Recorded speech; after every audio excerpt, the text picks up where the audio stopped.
Hello.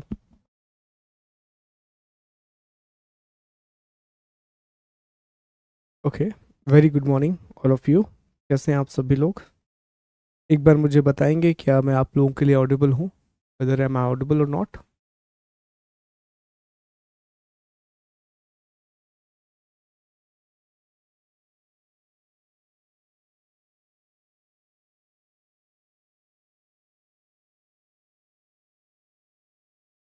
Very good morning.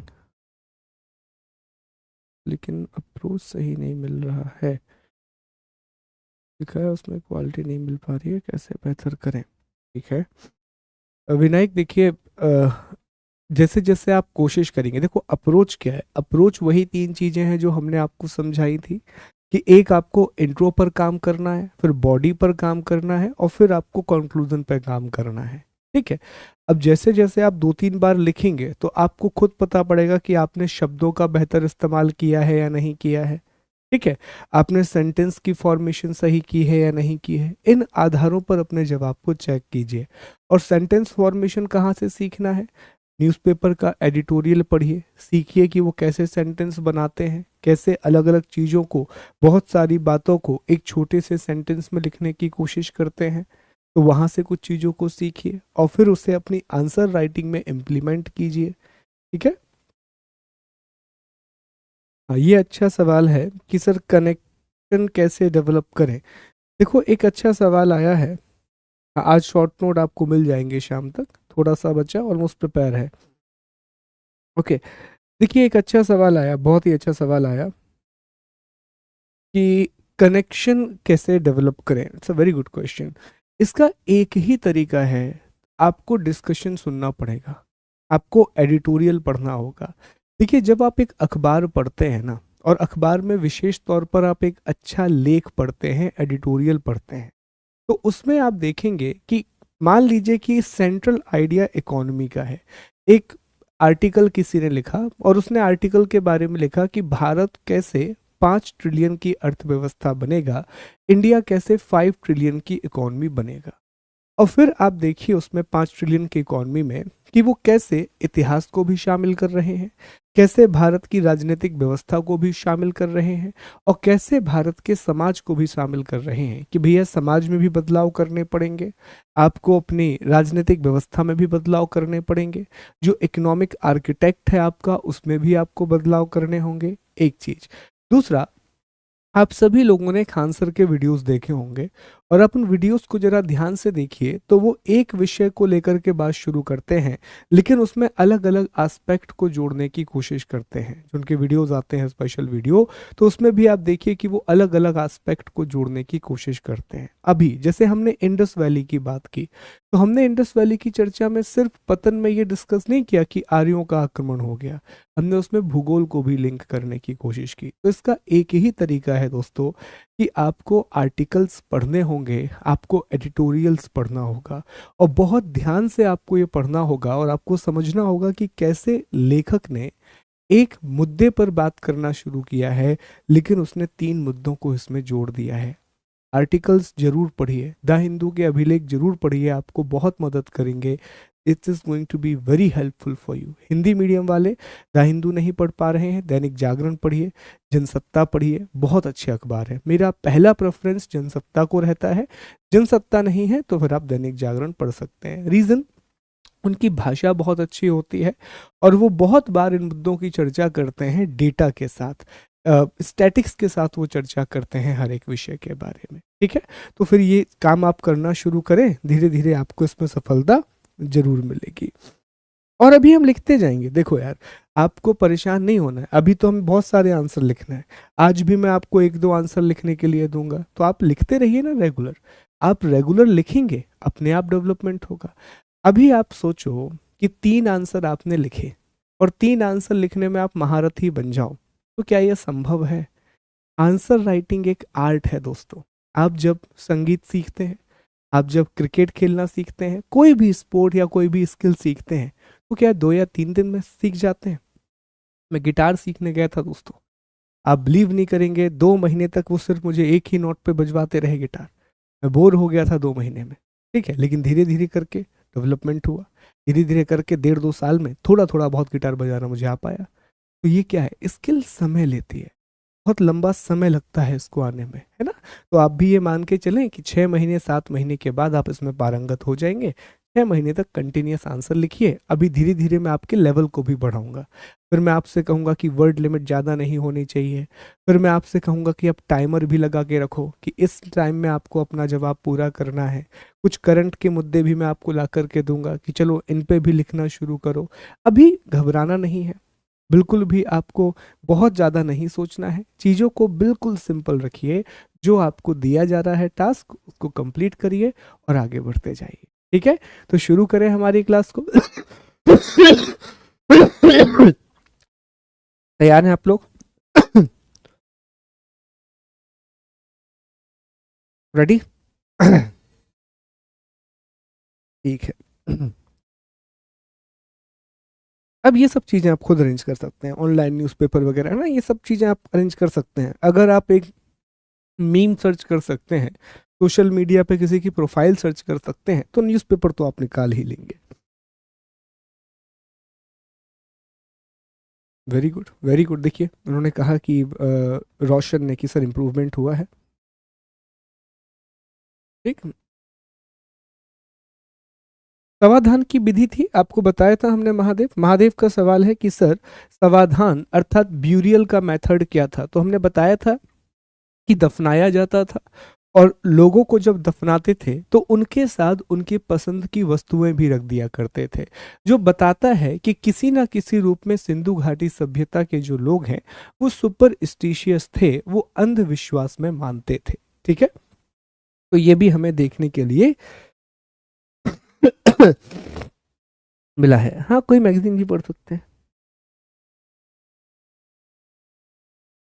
हाँ, चलिए अब शुरू करते हैं ना। अब बाद में आपके कमेंट लेंगे, नहीं तो फिर हम कमेंट में ही उलझे रहेंगे। अब आगे शुरू करते हैं टॉपिक को।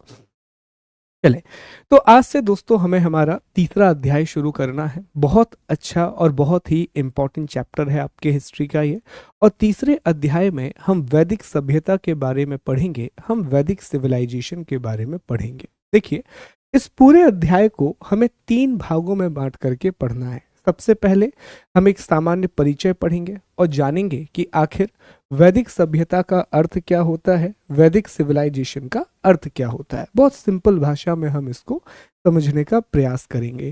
फिर हम बात करेंगे अर्ली वैदिक और ऋग्वैदिक एज के बारे में, जो 1500 बीसी से लेकर के 1000 बीसी तक रहा है। इसे हिंदी में हम ऋग्वैदिक काल के नाम से जानते हैं। इंग्लिश में इसे अर्ली वैदिक एज भी कहा जाता है और इसे ऋग्वैदिक एज भी कहा जाता है। और फिर हम चर्चा करेंगे उत्तर वैदिक काल के बारे में, अर्थात लेटर वैदिक पीरियड के बारे में, जो 1000 बीसी से शुरू होकर के लगभग 600 बीसी तक जाएगा। तो इस तरह 3 भागों में बांट करके हमें पूरी वैदिक सभ्यता के बारे में पढ़ना है, पूरी वैदिक सिविलाइजेशन के बारे में पढ़ना है। चलिए शुरू करते हैं पढ़ना। तो सबसे पहले इसमें पॉइंट जो हमें पढ़ना है कि सर हमें पहले इसकी एक सामान्य जानकारी चाहिए। हमें इसके बारे में कुछ जनरल बातें बताइए कि ये सभ्यता कहाँ विकसित हुई, इसका समय क्या था, इन सब के बारे में थोड़ा सा बताएं। तो जनरल इंट्रोडक्शन। देखो, सबसे पहले आपको ये समझना होगा कि आखिर हम इसे वैदिक सभ्यता क्यों कहते हैं, आखिर क्यों इस सभ्यता को हम वैदिक सभ्यता कहते हैं। तो दोस्तों, वैदिक सभ्यता जो कि 1500 ईसा पूर्व से लेकर के 600 ईसा पूर्व तक रही है। तो अगर आप इसके समय काल को देखें तो 1500 मतलब कितना समय हो गया, आज हम 2000 में हैं, तो हम ये कह सकते हैं कि ये सभ्यता लगभग लगभग 3000 साल पुरानी सभ्यता है। हम 3000 साल पुरानी सभ्यता की बात कर रहे हैं। सिंधु घाटी सभ्यता लगभग 4-4.5 हजार साल पुरानी सभ्यता थी। वहीं वैदिक सभ्यता लगभग 3500 साल पुरानी सभ्यता की हम बात कर रहे हैं। तो 1500 बीसी से लेकर के 600 बीसी तक ये सभ्यता रही है। दोस्तों, हम इसे वैदिक सभ्यता इसलिए कहते हैं क्योंकि इस सभ्यता की हमें जो भी जानकारी मिली है, तो 90% जानकारी हमें 4 वेदों से मिली है, जिनके बारे में हम पढ़ चुके हैं। कौन कौन से वेद हैं? तो ऋग्वेद है, सामवेद है, यजुर्वेद है और अथर्ववेद है। चूंकि इस सभ्यता की जानकारी हमें 4 वेदों से मिली है, इसीलिए इस सभ्यता को हमने वैदिक सभ्यता का नाम दिया है, वैदिक सिविलाइजेशन का हमने नाम दिया है। दूसरी बात आप ये समझें कि इस सभ्यता में को हमने 2 भागों में बांटा है। इसके 2 अलग अलग हिस्से हैं। जो पहला हिस्सा है सभ्यता का, जो 1500 ईसा पूर्व से लेकर के 1000 ईसा पूर्व तक रहा है, इसे हमने नाम दिया है ऋग्वैदिक काल। क्या नाम दिया है? इसे हमने नाम दिया है ऋग्वैदिक काल, इंग्लिश में ऋग्वैदिक एज, ऋग्वैदिक एज। ठीक है। और दूसरा जो समय रहा है दोस्तों, ये समय रहा है 1000 ईसा पूर्व से लेकर के 600 ईसा पूर्व तक का समय, और इसे हमने नाम क्या दिया है? तो इसे हमने कहा है उत्तर वैदिक काल। क्या कहा है? उत्तर वैदिक काल कहा है। इंग्लिश में लेटर वैदिक पीरियड कहा है। लेटर वैदिक पीरियड के नाम से हमने इसे जाना है। अब ऐसा क्यों है? तो हमेशा मैंने आपको क्या बताया है कि जब भी हम इतिहास में विभाजन करते हैं, जब भी हम हिस्ट्री में कोई भी चेंज करते हैं दोस्तों, तो इतिहास का ये विभाजन हमेशा बड़े परिवर्तनों के आधार पर होता है, बड़े चेंजेस के आधार पर होता है। तो हुआ ये कि ऋग्वैदिक काल में आपको समाज अलग तरह का देखने मिलेगा, राजनीति बिल्कुल अलग तरह की देखने मिलेगी, और वहीं उत्तर वैदिक काल में समाज राजनीति में बहुत बड़े परिवर्तन आएंगे और ज्योग्राफी में भी परिवर्तन आएंगे। उदाहरण के द्वारा समझिए, ऋग्वैदिक काल मुख्य रूप से सिंधु घाटी सभ्यता वाले क्षेत्रों में था, लेकिन उत्तर वैदिक काल आते आते हमने लोहे का आविष्कार कर लिया था, हम आयरन के उपयोग को करना सीख गए थे, और इसीलिए इस सभ्यता का विकास अब गंगा घाटी के क्षेत्र में होगा। दूसरी बात, ऋग्वैदिक काल में जो राजनीतिक व्यवस्था है वो कबीला आधारित राजनीतिक व्यवस्था है। छोटे छोटे समूह बने हुए हैं, बहुत बड़े राज्य या बहुत बड़े एम्पायर का कंसेप्ट नहीं है। लेकिन जैसे ही आप उत्तर वैदिक काल में पहुंचेंगे, आपको जनपद दिखाई देंगे, मतलब अब कबीलों का क्षेत्र काफी बड़ा होने लगेगा। तीसरी बात, ऋग्वैदिक काल में जो समाज है वो समता मूलक है, वो एगैलिटेरियन है, मतलब सभी को समान अधिकार मिले हुए हैं। समाज में आपको गहरी वर्ण व्यवस्था नहीं दिखाई देती, समाज में आपको जाति व्यवस्था नहीं दिखाई देती। महिलाओं की स्थिति बहुत अच्छी है।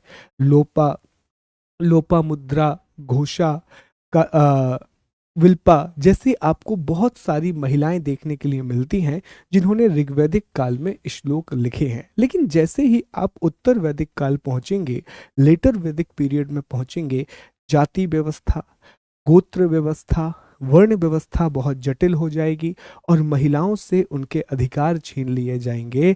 इस काल में महिलाओं की स्थिति बहुत ही दयनीय हो जाएगी, बहुत ही बुरी स्थिति में महिलाएं आ जाएंगी। तो ये हमें क्या दिखा रहा है? हमने क्यों इसका विभाजन किया है? क्योंकि सर दोनों में हमें बड़े चेंजेस देखने के लिए मिलते हैं, दोनों में हमें बहुत सारे अंतर देखने के लिए मिलते हैं। और जब किसी भी 2 टाइम पीरियड के बीच में आपको बहुत सारे चेंजेस देखने मिलते हैं, तो इसी को हम विभाजन कर देते हैं, इसको हम अलग अलग कर देते हैं। आई विश आपको ये बात समझ में आई होगी।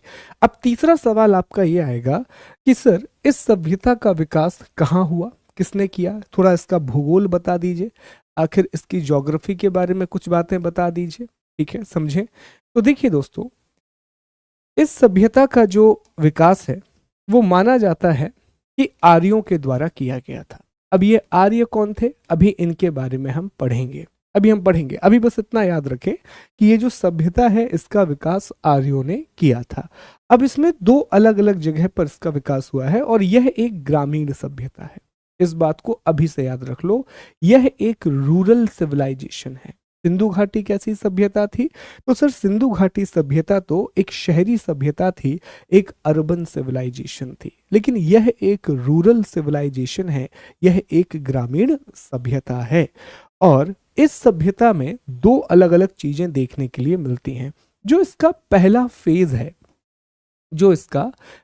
फेज है उसका विकास सिंधु घाटी क्षेत्र में हुआ, अर्थात उसी जगह पर इसका विकास हुआ जहां पर पहले इंडस वैली सिविलाइजेशन थी। तो उसी क्षेत्र में इसका पहला चरण शुरू हुआ।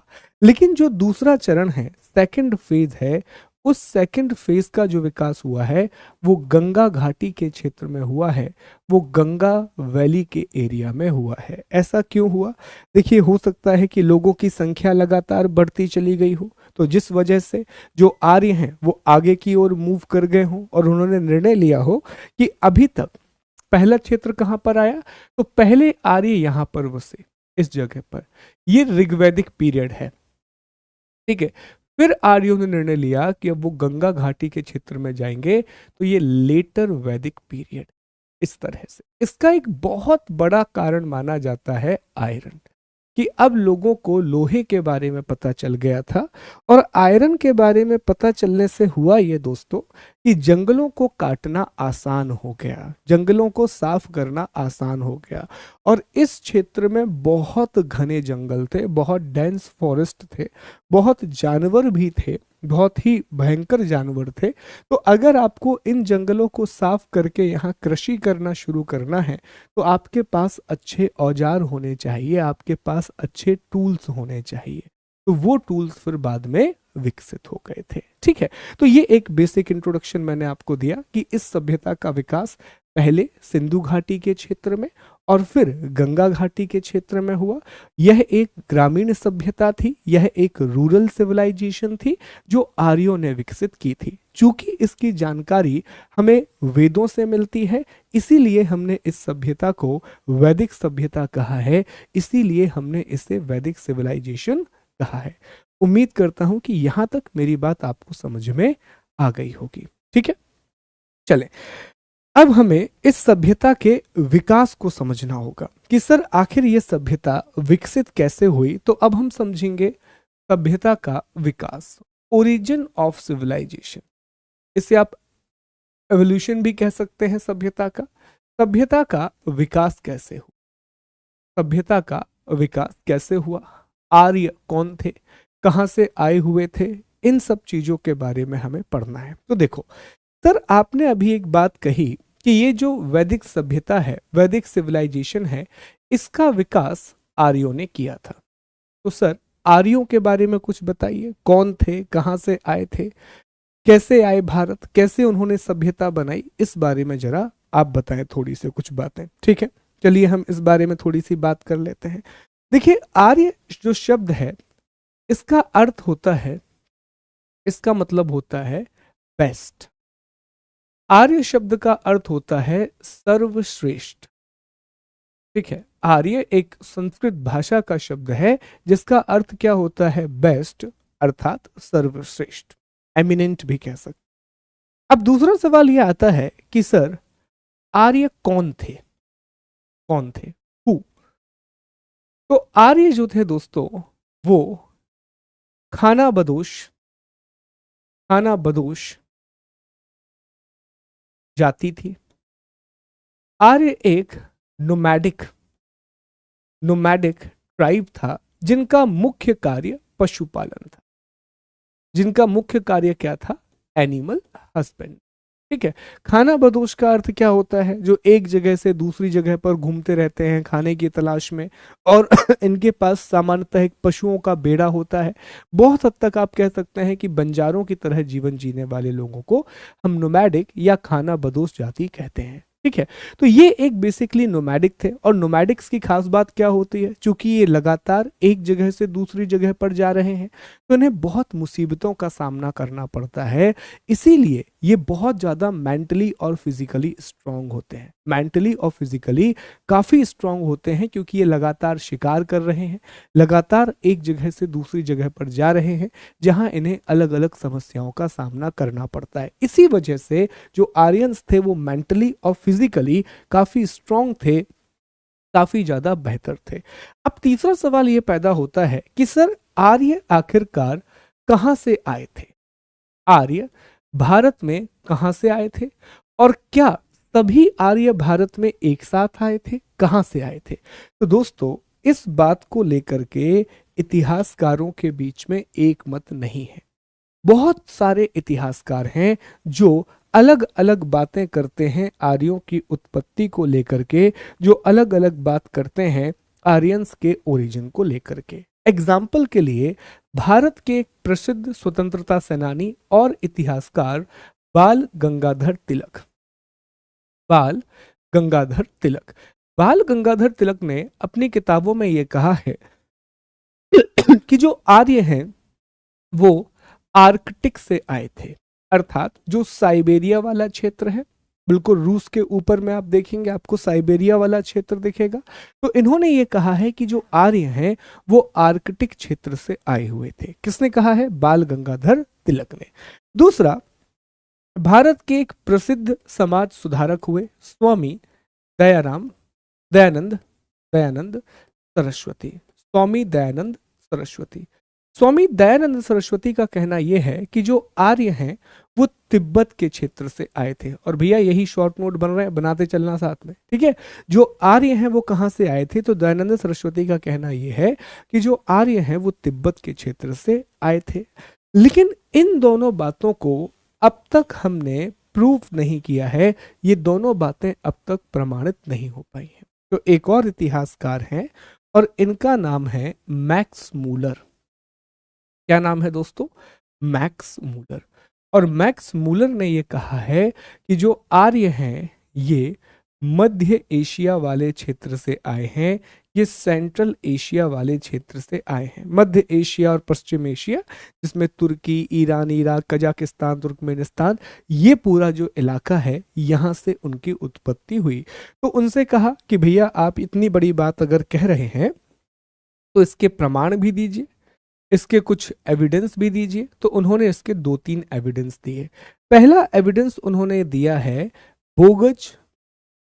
बोगज कोई अभिलेख। आपको हमने शुरुआत की क्लास में बोगज कोई इंस्क्रिप्शन के बारे में बताया है कि तुर्की में, जिसे एशिया माइनर कहा जाता था, तो तुर्की में एक अभिलेख मिला है जिसे बोगज कोई अभिलेख या बोगज कोई इंस्क्रिप्शन कहा जाता है। और इस अभिलेख में हिंदू देवी देवताओं की जानकारी मिली है, जो हिंदू गॉड्स हैं उनके बारे में इंफॉर्मेशन मिली है। तो ये दिखाता है कि जो आर्य थे इनका संबंध इस क्षेत्र से था, तभी शायद इतनी जल्दी संधि हो सकी, इतनी जल्दी वैदिक देवताओं के साक्ष्य वहां पर मिल सके। संधि के प्रमाण मिलते हैं, वहां हेतैती नाम का एक राजा था या साम्राज्य था, उसके साथ आर्यों की संधि के प्रमाण मिलते हैं। तो शायद आर्य यहां से आए होंगे। बोगज कोई इंस्क्रिप्शन पहला प्रमाण है। दूसरा, एक ईरानी ग्रंथ है, एक ईरानी टेक्स्ट है, नाम है जेंदा अवेस्ता। जेंदा अवेस्ता, जेंद अवेस्ता भी कहा जाता है इसे हिंदी में, जेंद अवेस्ता या जेंदा अवेस्ता। तो जेंद अवेस्ता नाम का ये जो ग्रंथ है, इसमें भी इंद्र और वरुण का उल्लेख मिलता है।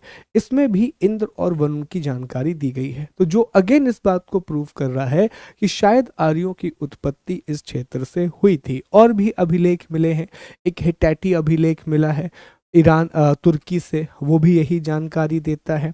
एक तिमेरी अभिलेख मिला है ईरान से, वो भी यही जानकारी देता है। तो अभी जो सबसे ज्यादा एक्सेप्टेड थ्योरी है वो मैक्स मूलर की है। और मैक्स मूलर ने क्या कहा ये मैं आपको मैप में दिखाता हूं। तो मैक्स मूलर के हिसाब से जो आर्यों की उत्पत्ति है, जो आर्यों का ओरिजिन है, इस तरह खाना बदोश हुआ करते थे आर्य।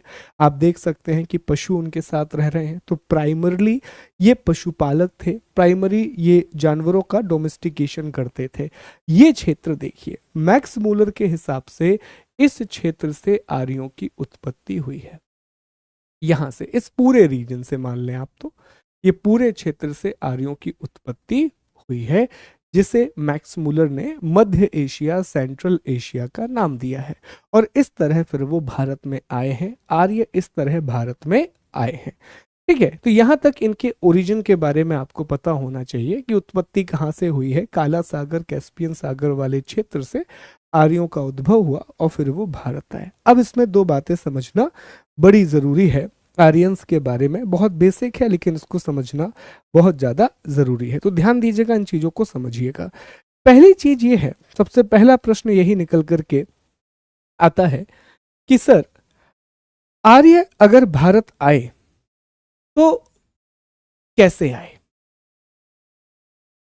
ठीक है, कैसे आए, हाउ। अब इसमें दो बातें याद रखना। देखो दोस्तों, जो आर्य है वो कभी भी भारत एक साथ नहीं आए। ऐसा नहीं था कि वहां पर आर्यों का एक बहुत बड़ा राज्य था, पूरे आर्य इकट्ठे हुए और कहा कि चलो अब हम भारत की ओर कूच करते हैं, जैसा हमें आगे देखने मिलेगा। आगे आप देखोगे कि जब भारत पर विदेशी आक्रमण शुरू होंगे तो वो एक राज्य भारत पर आक्रमण करेगा। जैसे अंग्रेज, तो अंग्रेज एकत्रित हो गए, फिर उन्होंने भारत पर आकर के आक्रमण किया। बीच में जो तुर्की मुस्लिम आक्रमण होगा तो पहले तुर्की मुसलमान इकट्ठे हुए, फिर उन्होंने भारत पर आक्रमण किया। लेकिन मध्य एशिया में ये जो आर्य रह रहे थे वहां पर भी ये इकट्ठे नहीं थे, वहां पर भी ये अलग अलग अलग ग्रुप में बटे हुए थे। तो जब ये भारत आए हैं तो भारत जो आर्य हैं वो अलग अलग शाखाओं में आए हैं। ये एक स्टेटमेंट बनता है, इसीलिए इसको याद रखना कि जो इंडिया आर्यंस आए हैं वो अलग अलग ब्रांचेस से आए हैं। मतलब ऐसे समझो कि इसको ऐसे समझने की कोशिश करो कि पहले यहाँ पर 10 लोगों का एक ग्रुप था, वो भारत आ गया। फिर एक 10 लोगों का ग्रुप था, वो भारत आ गया। एक तीसरा ग्रुप था, वो भारत आ गया। चौथा ग्रुप था, वो भारत आ गया। तो एक साथ आर्य भारत नहीं आए, ये छोटे छोटे समूहों में अलग अलग समय में भारत आए हैं। मान लो एक कबीला जनवरी में आ गया तो एक दिसंबर में आ रहा है, एक 2026 में आ रहा है, एक 2028 में आ रहा है। इस तरह से आर्य आए हुए हैं। तो ये अलग अलग शाखाओं में भारत आए हैं और अलग अलग समय में भारत आए हैं। इनके बीच में एक ही बात कॉमन थी जो सबसे सबको जोड़ती है, वो है इनकी भाषा। इन सभी की भाषा एक समान थी और ये इंडो यूरोपियन भाषा बोला करते थे। हिंद यूरोपीय भाषा का इस्तेमाल ये किया करते थे और वही इन सब के बीच में कॉमन बात थी। और ये आपको आगे भी देखने मिलता है। देखो, आर्य भारत आएंगे और वो अपने अपने कबीले बनाएंगे, अपने अपने कबीले। एक कबीला मान लो, एग्जाम्पल के लिए मान लेते हैं कि एक कबीला मान लो बन गया यूपी में, दूसरा कबीला बन गया पंजाब में, तीसरा बन गया राजस्थान में, और फिर ये आपस में लड़ेंगे। तो ये दिखा रहा है कि आर्य एक साथ भारत नहीं आए, ये अलग अलग ग्रुप के रूप में आते थे और फिर भारत आकर के ये आपस में लड़ाई करते थे। वो हम आगे जाकर के देखेंगे। तो ये आर्यों के बारे में हमें बेसिक जानकारी मिलती है कि आर्य का शाब्दिक अर्थ है सर्वश्रेष्ठ। ये कौन थे? तो ये मध्य एशिया की एक खानाबदोश जनजाति थी जो कि पशुपालन करते थे। ये सेंट्रल एशिया का एक नोमैडिक ट्राइब था जो कि एनिमल हस्बेंड्री किया करते थे। ये कहाँ से आए हैं? तो बाल गंगाधर तिलक ने कहा कि आर्कटिक से आए हैं। दयानंद सरस्वती ने कहा तिब्बत से आए हैं। लेकिन मैक्स मूलर ने कहा कि ये सेंट्रल एशिया से आए हैं और इसके लिए उन्होंने एविडेंस भी दिए, इसके लिए उन्होंने प्रमाण भी दिए। कैसे आए? तो अलग अलग ब्रांचेस में और अलग अलग टाइम पीरियड में ये इंडिया आए हैं। इनके बीच में एक ही बात कॉमन थी कि ये एक जैसी भाषा बोलते थे, ये एक जैसी लैंग्वेज का प्रयोग करते थे। अब हमें यह समझना होगा कि इन्होंने सभ्यता का विकास कैसे किया, इन्होंने सिविलाइजेशन कैसे डेवलप की, और भारत में जब आए तो क्या भारत में इन्हें कोई नहीं मिला? इंडिया में इनका किसी से सामना नहीं हुआ? तो देखिए दोस्तों, अब हम समझना होगा कि इन्होंने सभ्यता कैसे बनाई, इन्होंने सिविलाइजेशन कैसे डेवलप किया। तो इसको हम ऐसे मान लें कि आर्य कहां से आए थे? तो सर ये मध्य एशिया से भारत आए थे। कहां से आए थे? सेंट्रल एशिया से इंडिया आए। तो जब ये मध्य एशिया से भारत की ओर चले तो सबसे पहले जो इन्हें क्षेत्र मिला वो था पश्चिमी, वो क्षेत्र था सिंधु घाटी का क्षेत्र, इंडस वैली का रीजन, जो कहां फैला हुआ है? जो पूर्वी पाकिस्तान, पूर्वी पाकिस्तान और पश्चिमी भारत में फैला हुआ। तो सबसे पहले उन्होंने अपनी सभ्यता का विकास इसी क्षेत्र में किया और इस क्षेत्र को कहा जाता था सप्त, आर्यों ने इसे क्या कहा है? सप्त सैंधव, इंग्लिश में सप्त सिंधु। ओके, सप्त सिंधु क्यों कहा? क्योंकि यहाँ 7 नदियां हैं दोस्तों। कौन कौन सी नदियां हैं, आइए यहाँ पर समझते हैं। एक नदी है यहाँ पर सिंधु। ओके, दूसरी नदी इस क्षेत्र में जो है, जो बड़ी ही इंपॉर्टेंट है, वो है रावी। पुराना नाम पुरुषनी, पुरुषनी नदी। ठीक है। तीसरी नदी जो इस क्षेत्र में है वो है सतलज। पुराना नाम शतुद्री, शतुद्री। चौथी नदी यहां पर है व्यास। पुराना नाम विपासा, नॉट बासु, विपासा। पांचवी नदी इस क्षेत्र में है सरस्वती।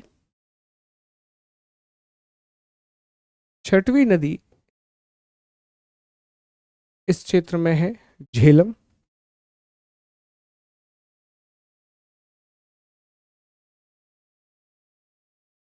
और सातवीं नदी है चेनाब। ठीक है। तो इस क्षेत्र को सप्त सैंधव क्षेत्र कहा गया। क्या कहा गया? सप्त सैंधव क्षेत्र कहा गया। This region is known as the Sapta Sindhu reason. तो यहां पर सबसे पहले उन्होंने सभ्यता का विकास किया। इसके बाद क्या हुआ दोस्तों? माना जाता है कि इसके बाद इन्हें आयरन की जानकारी मिल गई, इन्हें लोहे की जानकारी मिल गई, और फिर इन्होंने अपनी सभ्यता का विकास गंगा घाटी क्षेत्र में किया। ये गंगा यमुना दोआब में इन्होंने अपना विकास किया। तो पहला चरण जो है वो सिंधु वाले क्षेत्र में है, और दूसरा चरण जो है वो गंगा यमुना दोआब में है। कहां पर है? गंगा यमुना दोआब। इसको इस मैप से समझो। देखो, सबसे पहले जब ये लोग आए, आर्यंस जब आए, तो उन्होंने अपना विकास पहले यहां किया, इस क्षेत्र में। इसे सप्त सैंधव क्षेत्र कहा जाता है, जहां सिंधु नदी, झेलम नदी, चेनाब नदी, रावी नदी, व्यास नदी, सतलज नदी और सरस्वती नदी, इन 7 नदियों का ये क्षेत्र था। तो इन क्षेत्रों में सबसे पहले उन्होंने अपना विकास किया। फिर क्या हुआ? फिर आगे चलकर उन्हें लोहे की जानकारी मिल गई, और वो इस क्षेत्र में मूव कर, और फिर उन्होंने अपना अगला जो चरण था वो यहां विकसित किया, जिसे हम गंगा यमुना का दोआब कहते हैं, या इसी क्षेत्र को हम गंगा घाटी का क्षेत्र कहते हैं। ठीक है। तो ये चरण कब था? तो सर, ये पहला जो फेज था इसे हमने ऋग्वैदिक पीरियड कहा, और ये जो दूसरा फेज था इसे हमने लेटर वैदिक पीरियड कहा, अर्थात उत्तर वैदिक काल कहा। ऋग्वैदिक काल आप जान ही रहे हैं, 1500 से लेकर के 1000 बीसी तक रहा, और जो लेटर वैदिक पीरियड है वो 1000 बीसी से लेकर के 600 बीसी तक रहा है। तो ये दोनों में अंतर है। इस तरह से वैदिक सभ्यता विकसित हुई, इस तरह से वैदिक सिविलाइजेशन डेवलप हुई। याद रखिएगा इन सभी बातों को, बहुत महत्वपूर्ण बातें आप पढ़ रहे हैं। अब आपके दिमाग में एक सवाल आना चाहिए। सवाल ये आना चाहिए कि सर, जब इन्होंने यहाँ पर अटैक किया तो क्या यहाँ कोई नहीं रह रहा था?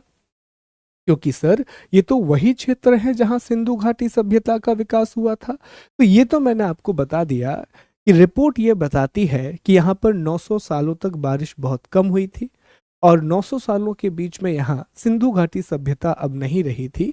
जो लोग थे वो यहाँ से पलायन कर गए थे। लेकिन क्या सभी लोग पलायन कर गए थे? जवाब है नहीं। यहाँ पर भारत के कुछ मूल लोग रह रहे थे, बहुत थोड़ी सी संख्या में थे, पर यहाँ भारत के मूल लोग रह रहे थे। यहाँ इंडिया के इनहैबिटेंट रह रहे थे। और आर्यों ने जिस शब्द का इस्तेमाल किया है, यहां मैं लिखूंगा अगले इसमें। ठीक है। यहां पर जो लोग रह रहे थे भारत में, तो भारत के, ये पहला पॉइंट था। ये दूसरा, भारत के मूल निवासी। तो भारत के मूल निवासी के लिए जिस शब्द का इस्तेमाल हमें मिलता है, इनहैबिटेंट ऑफ इंडिया, उनके लिए 10U, 10U ये वर्ड हमें मिलता है। 10U वर्ड का इस्तेमाल इसी चित्र में हुआ है।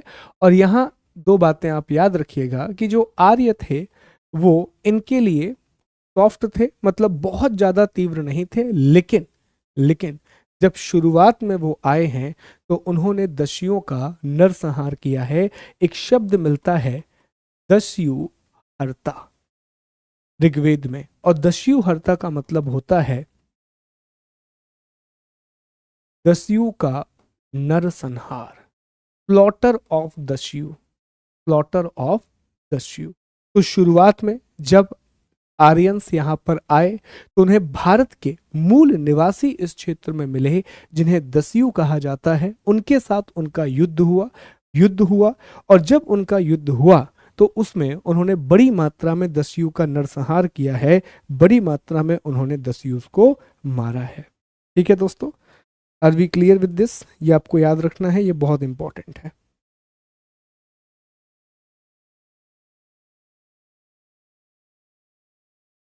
ठीक, अब मुझे बताइए कोई डाउट है? अच्छा, चेनाब नदी का पुराना नाम लिखना भूल गया मैं। चेनाब नदी को अस्कनी कहते थे, मैं यहाँ लिख दे रहा हूँ, अस्किनी। ठीक है, ये इनके पुराने नाम हैं। रावी को पुरुषनी कहते थे, सतलज को सतुद्री कहते थे, व्यास को विपासा कहते थे, सरस्वती, झेलम को वितस्ता और चिनाब को अस्किनी के नाम से जाना जाता था। पहले मुझे बताओ क्या यहाँ तक आपको कोई डाउट है? यहाँ तक पूरी बातें आपको समझ में आई? अभी तक मैंने आपको क्या क्या समझाया? पहली बात मैंने आपको बताया कि वैदिक सभ्यता क्या है। दूसरा हमने बताया कि इसका विकास कैसे हुआ। तीसरा, इसका विकास किसने किया, आर्य कहाँ से आए थे। वो भारत में पहले सिंधु घाटी क्षेत्र में बसे जिसे सप्त सैंधव कहा जाता है, फिर वो गंगा घाटी के क्षेत्र में गए और इस तरह उनका जब वो भारत आए तो भारत के मूल निवासी अर्थात दस्यु से उनका युद्ध हुआ जिसमें दस्यु को उन्होंने मारा और उसके लिए दस्यु हर्ता शब्द का इस्तेमाल भी किया गया है, अर्थात स्लॉटर ऑफ दस्यु। तो अब मुझे बताओ क्या यहाँ तक आपके मन में कोई डाउट है? Any problem? फिर हम अगले हिस्से पर आएंगे दोस्तों।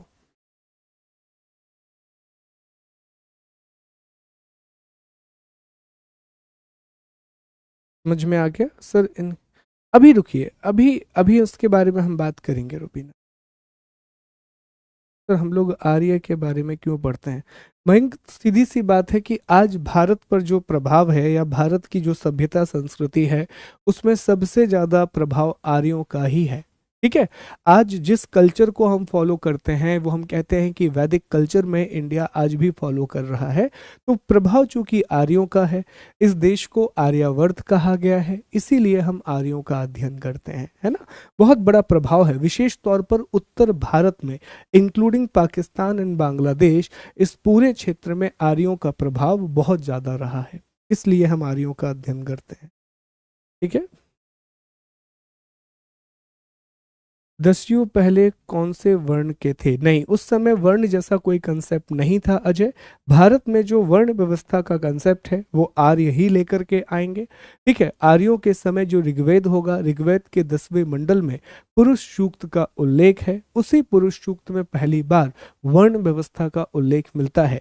यही वर्ण व्यवस्था आगे जाकर के इसमें जातियां बनेंगी, जातियों से पहले इसमें गोत्र बनेंगे, गोत्र के बाद जातियां बनेंगी।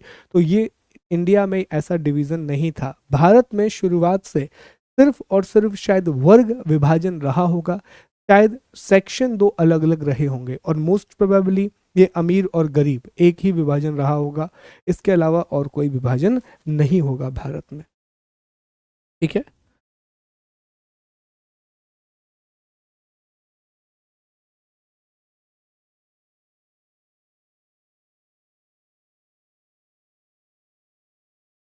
तो थोड़ा सा कोशिश करें, बिकॉज ये सबसे बेसिक है, आपकी पहली क्लास हो दूसरी क्लास हो इससे फर्क नहीं पड़ता, ये बहुत बेसिक है।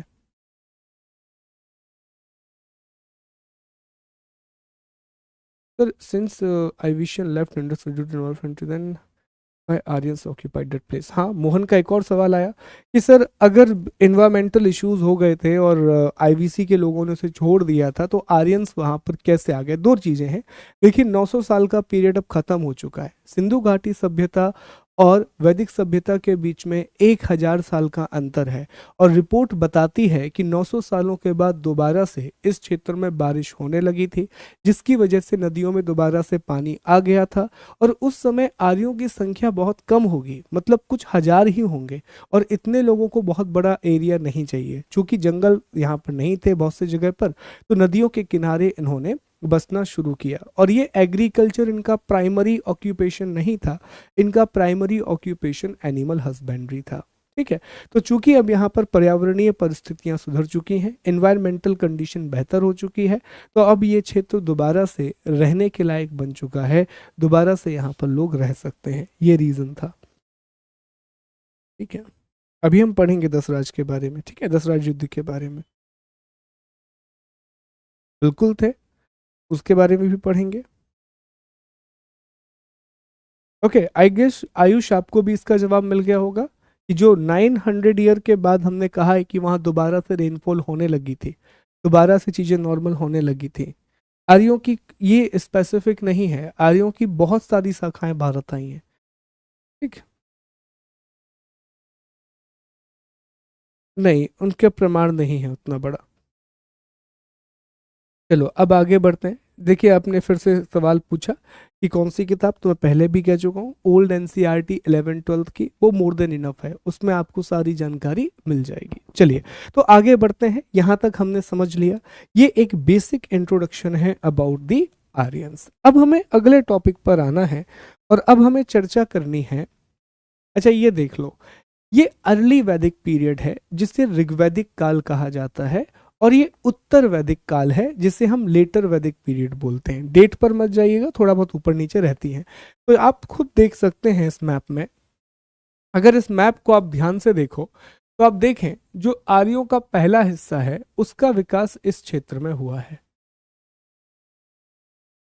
ओके, ये देखो, और यहाँ नदियों के नाम आप देखिए, आपको वितस्ता नदी दिखेगी, वितस्ता मतलब झेलम, अस्किनी नदी दिखेगी, चेनाब, पुरुषनी नदी दिखेगी अर्थात रावी, विपासा नदी दिखेगी अर्थात आपका व्यास, शुतुद्री नदी दिखेगी जिसे हमने सतलज कहा है, सिंधु नदी तो इम्पोर्टेंट है ही है, ठीक है। इसके अलावा आपको सरस्वती नदी दिखेगी, बहुत ज्यादा इंपॉर्टेंट है सरस्वती रिवर, जिसे आज हम घग्गर हाकरा नदी तंत्र के नाम से जानते हैं। उसके अलावा और भी नदियां इस क्षेत्र में आपको देखने के लिए मिलेंगी। सरस्वती के दो एविडेंस मिलते हैं, कुछ का कहना है कि सरस्वती इस क्षेत्र में थी और कुछ का कहना है एक नदी अफगानिस्तान में भी इसी नाम से बहा करती थी, एक नदी अफगानिस्तान में भी शायद इसी नाम से बहा करती थी, ठीक है। ये देखिए अलग अलग नदियों के नाम है। तो ये पहला आपका टाइम है। दूसरे टाइम पे आप देखो कि सभ्यता पूरी तरह से, जो सिविलाइजेशन है ये पूरी तरह से कहां पर आ जाएगी, ये गंगा घाटी वाले क्षेत्र में। ये देखो, ये गंगा घाटी वाले क्षेत्र में आ गए, ये गंगा नदी है, यमुना नदी है, सरस्वती अब भी एक इंपॉर्टेंट नदी रहेगी, तो इस क्षेत्र में ये आ जाएगी। मगध वगैरह का विकास होगा, मत्स्य, कुंती, इन सब के बारे में अभी हम पढ़ेंगे। तो ये मैप बड़ा अच्छा मैप है जो आपको दोनों सभ्यताओं के भूगोल के अंतर के बारे में बता रहा है, दोनों सिविलाइजेशन के ज्योग्राफिकल डिफरेंसेस के बारे में बता रहा है, ठीक है।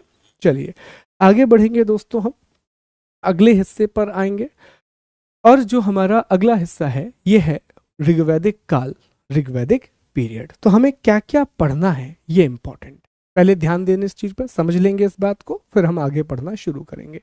तो हमें अब अगले टॉपिक की शुरुआत करनी है और हमारा अगला टॉपिक है ऋग्वैदिक काल, ऋग्वैदिक एज। कब से कब तक रहा, तो ये हमने आपको बता दिया 1500 से 1000 BC तक। अब हम क्या क्या पढ़ेंगे ये बड़ा इंपॉर्टेंट है। तो देखो दोस्तों, सबसे पहले हम इनके भूगोल के बारे में पढ़ेंगे कि आखिर ये कहां पर विकसित हुए। फिर हम इनकी राजनीतिक व्यवस्था के बारे में पढ़ेंगे, पॉलिटिकल सिस्टम के बारे में पढ़ेंगे। फिर हम समाज के बारे में पढ़ेंगे कि वैदिक सभ्यता में समाज कैसा था।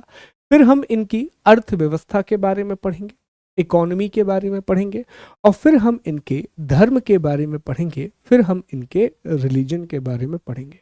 और दोस्तों यहां से आपके सीधे सीधे सवाल बनते हैं। देखिए क्योंकि यूपीएससी में मुख्य परीक्षा में ये सवाल उतने सीधे रूप से ना बने, लेकिन अगर आप स्टेट पीएससी की तैयारी कर रहे हैं, चाहे आप यूपी की कर रहे हो, बिहार की, एमपी की, राजस्थान, हरियाणा, कहीं पर भी आप तैयारी कर रहे हो, सीधे प्रश्न बनते हैं। प्रश्न कैसा आएगा मैं आपको लिखवाऊंगा अभी, कि ऋग्वैदिक काल के राजनीतिक व्यवस्था क्या थी, समझाइए। ऋग्वैदिक काल की सामाजिक और धार्मिक व्यवस्था क्या थी, समझाइए।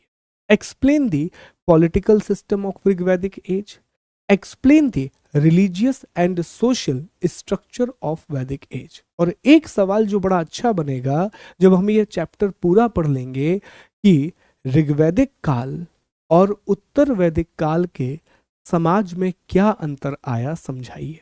ऋग्वैदिक काल और उत्तर वैदिक काल के राजनीतिक व्यवस्था में क्या अंतर आया समझाइए।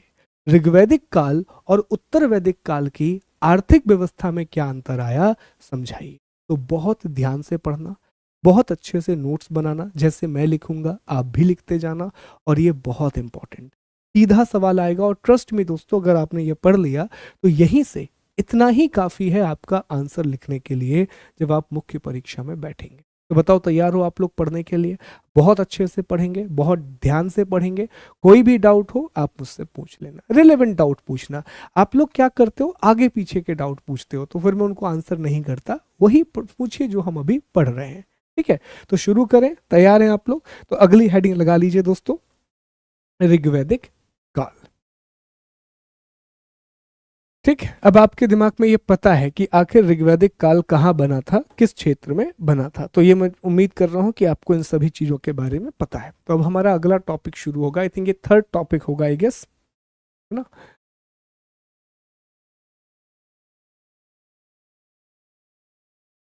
ऋग्वैदिक एज, ऋग्वैदिक काल 1500 ईसा पूर्व से लेकर के 1000 ईसा पूर्व, ये इसका समय काल रहा है, ये इसका टाइम पीरियड रहा है। 1500 बीसी से लेकर के 1000 बीसी तक। तो हम क्या क्या पढ़ने वाले हैं, तो एक बार यहाँ पर आप भी बना लें कि सर सबसे पहले हम इसके भूगोल के बारे में पढ़ेंगे, ज्योग्राफी के बारे में पढ़ेंगे। भूगोल को पढ़ने के बाद हम इनकी राजनीतिक व्यवस्था के बारे में पढ़ेंगे।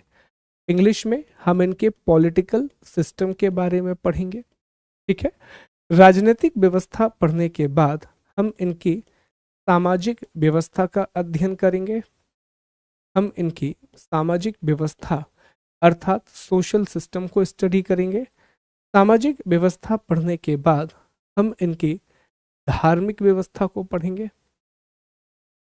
धार्मिक व्यवस्था, रिलीजियस सिस्टम के बारे में पढ़ेंगे। और फिर हम इनकी अर्थव्यवस्था अर्थात इकोनॉमी के बारे में, इन 5 भागों में हम पढ़ेंगे। ज्योग्राफी, फिर political system, social system, religion और इकोनॉमी। इन 5 भागों में हमें ऋग्वैदिक एज को स्टडी करना है। चलिए, तो इसमें सबसे पहले सर हम भौगोलिक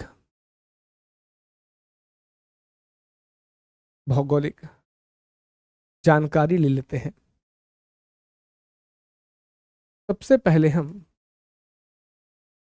जियोग्राफिक इंफॉर्मेशन ले लेते हैं। जियोग्राफिक इंफॉर्मेशन, भौगोलिक जानकारी। तो देखो, अगर आपसे कोई पूछे कि ये सभ्यता कब रही, तो इसका समय आप बता ही चुके हैं, तो ये आपको पता है। इसका टाइम कब से कब तक है, तो आप बताएंगे कि 1500 ईसा पूर्व से 1000 ईसा पूर्व तक। दूसरा सवाल ये आता है कि ये किस क्षेत्र में विकसित हुई, तो ये इसका विकास हुआ है दोस्तों पूर्वी पाकिस्तान तथा पश्चिमी भारत, ठीक है? ईस्टर्न पाकिस्तान और वेस्टर्न इंडिया, ईस्टर्न पाकिस्तान और वेस्टर्न इंडिया। फिर आता है किन नदियों के किनारे विकसित हुई, नदियां कौन सी हैं, रिवर कौन सी हैं। तो एक वर्ड हमने आपको बताया कि इस सभ्यता का जो विकास है वो सप्त सिंधु के क्षेत्र में हुआ है। इंग्लिश में भी आप इसे सप्त सिंधु ही बोलेंगे, ठीक है? एक बार फिर से इन नदियों के बारे में मैं आपको लिखवा देता हूं ताकि आपकी नोट्स प्रॉपर बन जाए। तो पहली नदी आती है सिंधु, और सिंधु जो नदी है दोस्तों, इसका ऋग्वेद में सर्वाधिक उल्लेख है। सर्वाधिक उल्लेख, देखो ये बात ध्यान रखना, ऋग्वेद में सबसे ज्यादा जिस नदी के बारे में बात की गई है वो है सिंधु नदी। ऋग्वेद में सबसे ज्यादा बार जिस नदी का नाम लिया गया है वो है इंडस, ठीक है, इट मीन्स कि इंडस एक बहुत ही इंपॉर्टेंट रिवर थी, सिंधु जो है वो एक बहुत ही महत्वपूर्ण नदी थी। लेकिन दोस्तों दूसरी बात भी आपको ध्यान रखना होगा यहाँ पर कि एक और नदी है यहाँ, सरस्वती। सरस्वती, तो सरस्वती के लिए ऋग्वेद में एक शब्द का इस्तेमाल है, नदी तमा, और ये बताता है कि ये सबसे ज्यादा पवित्र नदी थी।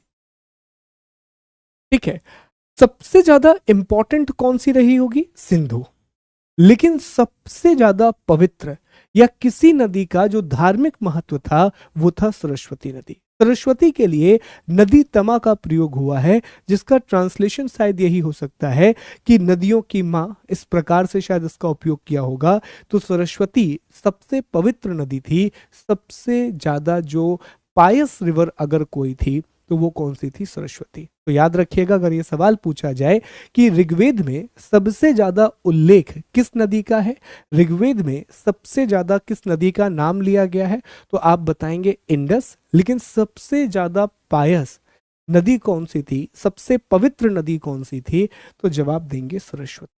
क्योंकि सरस्वती के लिए किस शब्द का इस्तेमाल है, तो नदी तमा वर्ड का इस्तेमाल किया गया है, नदी तमा शब्द का इस्तेमाल किया गया है। फिर बाकी नदियां भी हैं दोस्तों जिनके बारे में लिखना जरूरी है।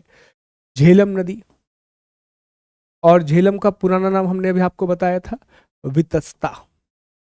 ये नाम याद रखिएगा, पूछे जाते हैं, वितस्ता झेलम का पुराना नाम।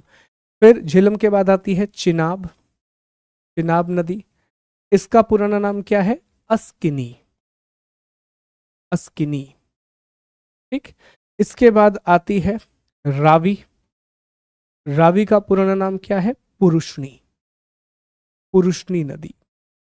ठीक है, रावी के बाद अगली नदी आती है व्यास, व्यास का पुराना नाम क्या है, विपासा, विपासा। और सातवें नंबर पर आती है सतलज, और सतलज का पुराना नाम क्या है, शतुद्री, शतुद्री। ये दोबारा लिख लीजिए, कोई दिक्कत नहीं है, एक बार लिखा है दो बार लिख लो, ये याद करना है आपको कि झेलम का पूरा नाम वितस्ता था, चिनाब का पूरा नाम अस्किनी था, रावी का पूरा नाम पुरुषनी था, व्यास का नाम विपासा था, और सतलज का नाम शतुद्री था। ये पता होने चाहिए। ठीक है, एक और चीज आप याद रखना कि ऋग्वेद में, ऋग्वेद में, ऋग्वेद में समुद्र शब्द का उल्लेख भी किया गया है। ऋग्वेद में समुद्रा, समुद्रा ये वर्ड का उल्लेख भी है, लेकिन ये क्या है इसकी जानकारी नहीं है। कुछ इतिहासकार ये कहते हैं कि शायद, शायद हो सकता है कि इन्हें अरब सागर वगैरह के बारे में जानकारी हो और उसके लिए इन्होंने समुद्र शब्द का इस्तेमाल किया हो, या ये भी हो सकता है कि पानी के विशाल भंडार को, ह्यूज कलेक्शन ऑफ वाटर को इन्होंने समुद्र कहा हो। तो दो अलग अलग परसेप्शन है समुद्र को लेकर के। लेकिन हाँ, ये बात तय है कि ये जो शब्द है आज हम इस्तेमाल करते हैं समुद्र, इंग्लिश में इसे हम सी कहते हैं, ये शब्द ऋग्वेद से आया है। ऋग्वेद में समुद्र शब्द का उल्लेख है, जिसका अर्थ ये होता है पानी का एक बहुत बड़ा भंडार, ह्यूज कलेक्शन ऑफ वाटर। ठीक है, तो ये इसकी भौगोलिक जानकारी है कि जो ऋग्वैदिक सभ्यता है ये 1500 से 1000 ईसा पूर्व कहाँ विकसित हुई, तो पूर्वी पाकिस्तान और पश्चिमी भारत में इसका विकास हुआ। मुख्य रूप से ये सिंधु नदी के किनारे विकसित हुई। इस क्षेत्र को सप्त सैंधव प्रदेश कहा गया, सप्त सिंधु रीजन कहा गया, और समुद्र शब्द का उल्लेख भी हमें ऋग्वेद में मिलता है। सबसे महत्वपूर्ण नदी कौन सी थी, सिंधु, लेकिन सबसे पवित्र नदी कौन सी थी, वो रही है दोस्तों, सॉरी, सबसे ज्यादा उल्लेख किस नदी का है, सिंधु, लेकिन सबसे महत्वपूर्ण और सबसे पवित्र नदी कौन सी थी, सरस्वती। सरस्वती के लिए नदी तमा शब्द का प्रयोग किया गया है। ठीक है, तो ये इसकी भौगोलिक जानकारी है। मुझे बताओ कि यहां तक आपको मेरी बात समझ में आई, क्या यहां तक बात स्पष्ट है, बताइए एक बार, यहां तक बात स्पष्ट है।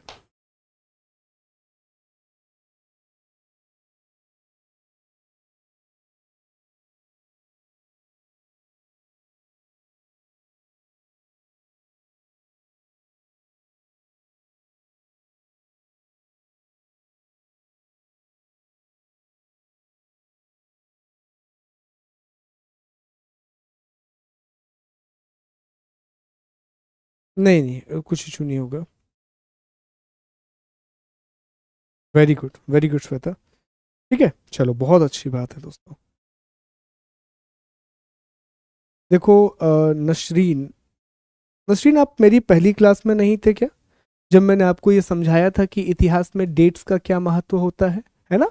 हमने क्लियर किया था आप लोगों को कि इतिहास में हम दो तरह से डेट लिखते हैं, एक बीसी होता है, बीसीई होता है, एडी होता है, सीई होता है ना। तो एक बार वो क्लास करेंगे तो आपको जानकारी मिल जाएगी।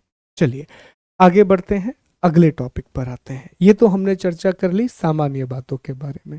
अब जो हमें डिस्कस करना है बी, हमें पढ़ना है कि ऋग्वैदिक एज में, ऋग्वैदिक काल की राजनैतिक व्यवस्था कैसी, राजनैतिक व्यवस्था अर्थात पॉलिटिकल सिस्टम कैसा था, राजनीतिक व्यवस्था अर्थात पॉलिटिकल सिस्टम कैसा था ऋग्वैदिक एज में। ये डिस्कस करना जरूरी है, बड़ा इंपॉर्टेंट टॉपिक है, ध्यान से इस टॉपिक को पढ़िएगा कि कैसी व्यवस्था रही ऋग्वैदिक पीरियड में। तो देखिए दोस्तों, जो यहाँ पर राजनीतिक व्यवस्था है, अब उसकी जानकारी हमें है।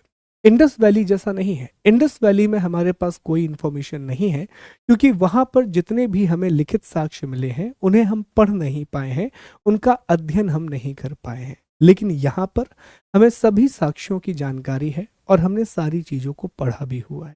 अब ध्यान दें, टॉपिक को समझने का प्रयास करें। देखिए इस समय जो राजनीतिक व्यवस्था ऋग्वैदिक काल में थी, माना जाता है कि ये पूरी की पूरी राजनीतिक व्यवस्था कबीला आधारित व्यवस्था थी, कबीला आधारित व्यवस्था। इंग्लिश में से कहा जाता है नोमैडिक, नोमैडिक पॉलिटिकल सिस्टम। पर ये क्या होती है कबीला आधारित व्यवस्था, तो देखें इसको समझे पहले फिर बाद में लिखेंगे। देखो कबीला व्यवस्था में ये होता है कि जैसे मान लीजिए कि 50 लोगों का एक समूह है, 50 लोगों का एक ग्रुप है, तो ये 50 लोग आपस में मिलकर के क्या करेंगे कि एक व्यक्ति को चुनेंगे, एक व्यक्ति को सिलेक्ट करेंगे। और वो जो एक व्यक्ति है उसका काम क्या होगा, उसका काम दो होगा, एक तो अपने कबीले की रक्षा करना और उसकी उन्नति के लिए काम करना, उसकी प्रॉस्पेरिटी के लिए काम करना, ये उसका काम होगा। ये जो व्यक्ति चुना जाता है इसके पास अनलिमिटेड पावर नहीं होती, ये राजा की तरह नहीं होता, इसके पास सामान्य शक्तियां होती। जब तक लोगों का उसे समर्थन मिला हुआ है तब तक वो राजा रहेगा, जब लोगों का समर्थन उसे नहीं मिलेगा तो वो राजा नहीं रहेगा। कारण मैं आपको बताता हूं ऐसा क्यों, क्योंकि कबीले में 50-60 लोग होते हैं। कबीले में जो व्यक्ति राजा बनता है ऐसा नहीं होता कि उसके पास अपनी कोई सुरक्षा की व्यवस्था है। जैसे आज जब हम किसी को देखते हैं तो हम देखते हैं कि भैया हर एक व्यक्ति के पास, जो प्रधानमंत्री बने, राजा बने, कुछ भी बने, जो शासक होता है उसके पास या तो पुलिस होती है या तो सेना होती है। लेकिन कबीला व्यवस्था में ऐसा कुछ नहीं होता। एक्चुअल में ये जो 50 लोग हैं, अगर कोई व्यक्ति अटैक करेगा तो ये 50 लोग उससे लड़ने लगेंगे। अदरवाइज राजा भी अपने रोज के काम कर रहा है, प्रतिदिन के काम कर रहा है, और साथ में ये जो 50 लोग हैं ये भी अपने प्रतिदिन के काम कर रहे हैं। तो चूंकि राजा के पास अलग से कोई शक्ति नहीं है तो उसके पास एक्सट्रीम पावर नहीं, तो समाज में राजा को एक स्थान जरूर मिलता है पर ऐसा नहीं होता कि बहुत सारी प्रिविलेजेस मिल जाए। राजा को कभी भी बहुत सारी सुविधाएं नहीं मिलेंगी, वो भी सामान्य लोगों की तरह रहेगा। ठीक है, ये कहलाती है कबीला आधारित राजनीतिक व्यवस्था। लेकिन यहां पर धीरे धीरे यह व्यवस्था डेवलप होती जाएगी। क्यों? क्योंकि ये 50 से 100 होंगे, 100 से 1000 होंगे, 2000 होंगे, तब जो धीरे धीरे आप देखोगे कि कैसे कबीला आधारित व्यवस्था बदलते हुए एक आज के पॉलिटिकल सिस्टम जैसी हो जाएगी, आज की राजनीतिक व्यवस्था जैसी हो जाएगी। धीरे धीरे राजा वैसा ही होगा जैसा हम देखते हैं कि राजा है उसके पास धीरे बड़ा सा घर होने लगेगा, सुख सुविधाएं होने लगेंगी, आर्मी होने लगेगी, अधिकारी होने लगेंगे। तो इस तरह ग्रेजुअल आप डेवलपमेंट देखोगे। लेकिन शुरुआत जो हुई वो कैसी हुई, वो कबीला आधारित व्यवस्था थी, वो एक नोमैडिक सिस्टम था। ठीक है। अब जब भी कोई राजनीति के बारे में आप पढ़ते हैं तो हर जगह राजनीति की इकाइयां होती हैं। आगे हम इसी तरह पढ़ेंगे कि एक समाज में, जैसे आज के हम भारत की बात करें, अगर मैं आज से आपसे कहूं कि भारत की राजनीतिक व्यवस्था क्या है, तो आप बताएंगे कि भारत में राजनीति तीन स्तरों की होती है। कितने स्तर की होती है? भारत में जो राजनीति है वो 3 स्तर की होती है। या फिर और इसको कहें, 3 से भी ज्यादा बना सकते हैं।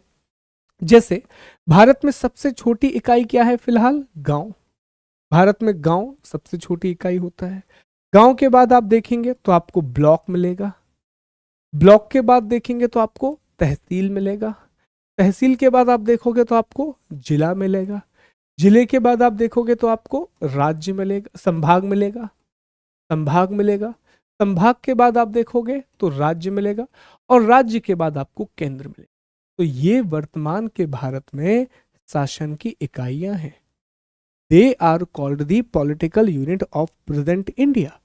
तो जब हम किसी भी समय की बात करेंगे तो उस समय की राजनीति का अर्थ होगा कि वहां की राजनीतिक इकाइयों के बारे में हमें पता होना चाहिए, वहां की पॉलिटिकल यूनिट्स के बारे में हमें पता होना चाहिए। तो ध्यान दें, इस समय की जो राजनीतिक इकाइयां हैं उनके बारे में पढ़ते हैं।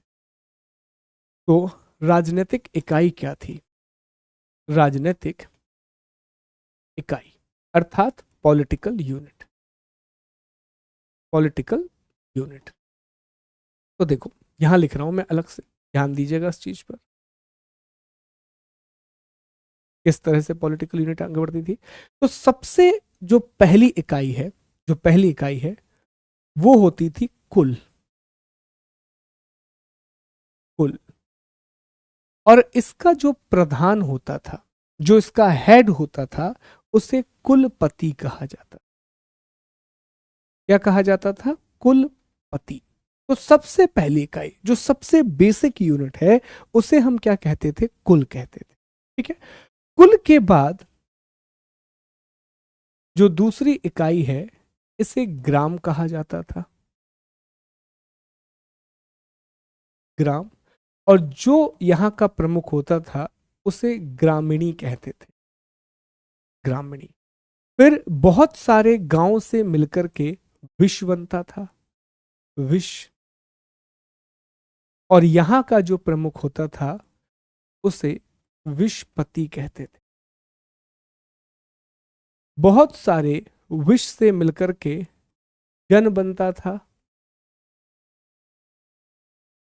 जन। और यहां का जो प्रमुख होता था उसे राजन कहते थे। यही जन आगे जाकर के जनपद बनेगा, और यही जनपद आगे जाकर के महाजनपद। यहां पर लेकिन जन है। ठीक है। तो जन मतलब जो सबसे ऊपर होगा, वहां पर आपको राजन देखने के लिए मिलेगा। यही जन, जब बहुत सारे जन मिल जाएंगे तो जनपद बन जाएगा। यही जनपद आगे जाकर के महाजनपद बनेगा, और यही महाजनपद आगे जाकर के भारत का पहला साम्राज्य अर्थात मौर्य साम्राज्य बनेगा। तो ये राजनीतिक इकाइयां हैं। They are the political unit, जिसमें सबसे छोटी इकाई है कुल और सबसे बड़ी इकाई है जन। ठीक है। कुल का जो प्रमुख है वो कुलपति कहलाता था। गांव का जो प्रमुख है वो ग्रामीणी कहलाता था।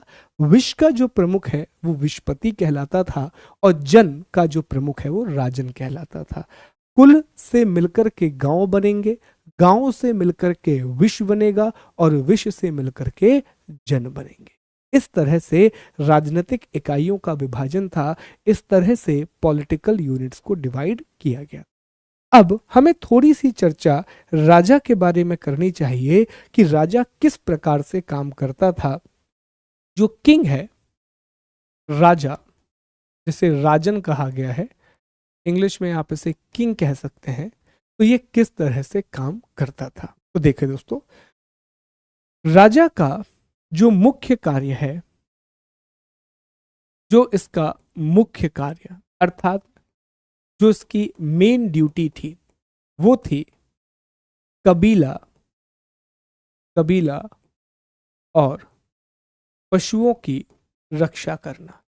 To protect the tribe and the animal. अब देखो पशुओं की रक्षा क्यों करना है? तो जैसा मैंने आपको बताया कि जो आर्य थे वो पशुपालक थे, उनके लिए कृषि इंपॉर्टेंट नहीं थी, उनके लिए एग्रीकल्चर इंपॉर्टेंट नहीं था, उनके लिए सबसे इंपॉर्टेंट थे एनिमल, पशु। इसीलिए पशुओं का महत्व बहुत ज्यादा है और ये आज भी हमें इंडिया में देखने के लिए मिलता है कि हमारे कल्चर में हम एनिमल को बहुत रिस्पेक्ट करते हैं, तो ये यहाँ से आया है।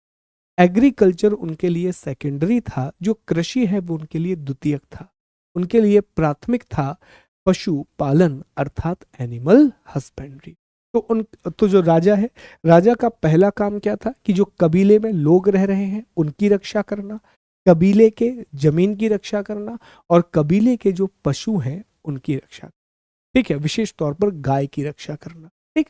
दूसरी चीज राजा के बारे में जो निकल के आती है कि राजा के लिए एक शब्द का इस्तेमाल किया गया है, एक वर्ड का इस्तेमाल किया गया है ये शब्द याद रखिएगा, गोपा जनस्य, ये वर्ड राजा के लिए कहा गया है। और गोपा जनस्य का अर्थ यही होता है कि जो लोगों की और पशुधन की रक्षा करता है, गोपा जनस्य। ठीक है, गोपा जनस्य या गोपति जनस्य, ये दोनों एक ही वर्ड है, गोपा जनस्य या गोपति जनस्य। तो राजा के लिए किस शब्द का इस्तेमाल किया गया है, गोपा जनस्य। ये वर्ड याद रखिएगा, सीधा एमसीक्यू बनता है कि गोपा जनस्य का अर्थ ऋग्वेद में क्या है, तो याद रखेंगे गोपा जनस्य का अर्थ ऋग्वेद में राजा के लिए गोपा जनस्य शब्द का इस्तेमाल किया गया है। एक सबसे बड़ी बात याद रखिएगा कि राजा के पास, जो राजा है, राजा के पास विशेष अधिकार, विशेष अधिकार या असीमित शक्तियां, असीमित शक्तियां नहीं थी। ये पॉइंट बहुत इंपॉर्टेंट है दोस्तों। जो किंग है, king did not have unlimited power and the privileges. ये जरूर लिखिएगा, king did not have, king did not have unlimited power and privileges. जैसा मैंने आपको बताया कि कबीला व्यवस्था में जो राजा है उसके पास असीमित शक्तियां नहीं होती, जैसे बाद के राजा कि जो उनके मन में आया वो कर रहे हैं, जो उनका मन है, जो नीति है वो बना रहे हैं, ऐसा नहीं था। कबीला व्यवस्था में जो राजा है उसकी शक्तियां अनियंत्रित नहीं थी, उनकी शक्तियों पर लगाम लगाया जाता। ठीक है, जैसे आज की डेमोक्रेसी, डेमोक्रेसी में यह बात सच है कि अगर 5 साल तक कोई व्यक्ति नेता बनता है तो उसके पास शक्तियां बहुत हैं, लेकिन असीमित शक्तियां नहीं हैं, अनलिमिटेड पावर किसी के पास भी नहीं होती। इन शक्तियों पर एक रोक लगी हुई है, इन शक्तियों पर एक लगाम लगी हुई है। ठीक है, हाँ एक बात जरूर है दोस्तों, अब मैं इसको अगले पेज पर लिखूंगा कि राजा की सहायता के लिए, अब मैं अगले पेज पर आ रहा हूं, इसी तरीके से लिखिएगा। ठीक है, कि राजा की जो सहायता है, राजा की हेल्प करने के लिए, राजा की सहायता करने के लिए, किंग को असिस्ट करने के लिए, किंग को असिस्ट करने के लिए कुछ अधिकारी थे। ठीक है, कुछ ऑफिशियल थे, कुछ ऑफिशियल थे और साथ ही साथ में कुछ समूह थे, कुछ ग्रुप थे। तो अधिकारियों में सबसे महत्वपूर्ण कौन होता था, तो देखो राजा, राजा के बाद सबसे महत्वपूर्ण अधिकारी था पुरोहित। पुरोहित धार्मिक मामलों का विशेषज्ञ, सबसे महत्वपूर्ण। राजा के बाद किसका स्थान आता था, पुरोहित का स्थान आता था।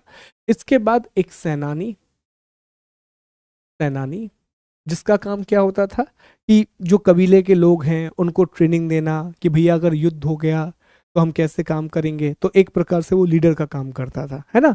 तो सेनानी इसमें बड़ा इंपॉर्टेंट है। सेनानी के बाद एक वज्रपति बड़ा इंपॉर्टेंट है, वज्रपति, वज्रपति, ये भूमि, पढ़ेंगे इसके बारे में हम, वज्रपति। और फिर एक दूत, दूत बड़ा इंपॉर्टेंट है। वज्रपति और दूत ये प्रमुख अधिकारी हैं। ये क्या है, ये इंपॉर्टेंट अधिकारी हैं।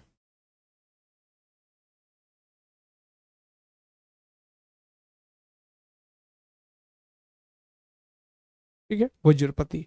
इसके बारे में आप लिख सकते हैं, पशु चारण भूमि का प्रमुख, ऑफिसर ऑफ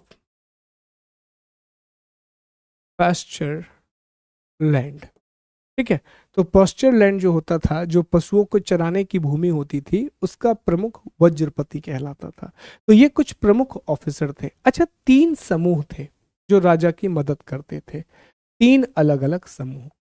एक समूह था जिसे सभा कहा जाता था, सभा, इंग्लिश में भी यही कहेंगे आप, सभा। एक समूह था जिसे समिति कहा जाता था, समिति। और एक समूह था जिसे विधत, जिसे विधत कहा जाता था।